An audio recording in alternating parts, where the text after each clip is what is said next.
वज़ीर इत्तलात पंजाब आसमा बुखारी ने कहा है कि बानी पीटीआई को चाहिए बेटी को भी लेकर आएं। सियासत के नाम पर फसाद करने की इजाज़त नहीं दी जाएगी। पीटीआई वाले इस वक्त वेले हैं, इन्होंने कोई ना कोई बात तो घड़नी है। एक फितना ग्रुप का काम प्रोपेगेंडा और फेक न्यूज़ फैलाना है। वज़ीर आला मरियम नवाज दौर की कोई भी ऑडिट रिपोर्ट अभी तक नहीं आई। पीटीआई के पंजाब हुकूमत किसानों के नाम पर गंदम रखवा कर पैसे खाती रही। सोशल मीडिया पर सीसीडी की कारकर्दगी के चर्चे हैं। जुराइम में तेज़ी से कमी आई।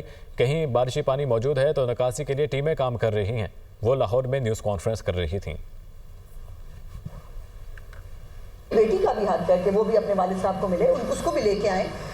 वो बरतानवी शहरी हैं, उनको आने का बिल्कुल पूरा हक है, लेकिन यहाँ पर सियासत के नाम पर फसाद करने का और उनकी शक्ल के ज़रिए जो है वो फसाद मार्च को लीड करने की इजाज़त तो कानून। एक फितना ग्रुप है इस मुल्क के अंदर जिसका काम ही सिर्फ प्रोपेगेंडा और फेक ख़बरों को प्रमोट करना है।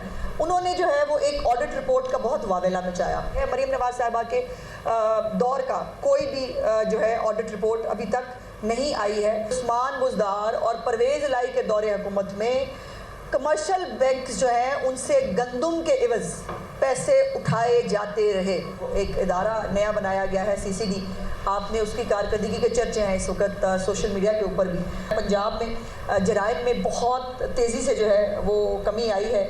लाहौर जैसा जो शहर है उसके अंदर 68% क्राइम रेट में कमी आई है। लाहौर में जो है उसके अंदर 43.3% डिक्रीज़ है। चीफ मिनिस्टर साहिबा खुद एक एक लम्हा जो है इस सारे निकासी आपको खुद मॉनिटर कर रही हैं। पंजाब की हर गली मोहल्ले के अंदर हर जगह पर डिस्पोजल जो यूनिट्स हैं उनके ज़रिए जो पूरे अमले के ज़रिए पानी की निकासी आपकी कोशिश की जा रही है।